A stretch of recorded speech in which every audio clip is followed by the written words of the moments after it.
அட சண்டால, அட மோசக்கார, அட சதிகார, அட நாட்டுக்கார,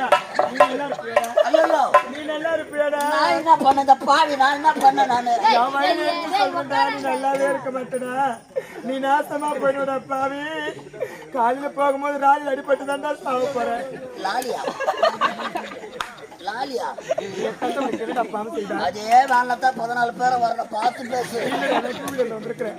என் தந்தை என்னடா பாம்பு செய்தார்? என் தந்தை உனக்கு என்னடா தீங்கு செய்தார்? எப்படி எல்லாம் உன்னை பாத்துக்கிட்டாரு. நான் என்ன பண்ண? என் அப்பாக்கு ஏன்டா பால் விஷம் கலந்து கொன்ன? அப்ப நானா பண்ணா? பால்ல விஷம் கலந்து அடி பாவி முண்டே. எனக்கு பால்ல டீ தூள் கூட கலக்க தெரியாது. காபி தூள் டீ தூளை கொட்டி வடிகட்டாத எடுத்து கொடுத்தாங்களாம்மா உள்ள.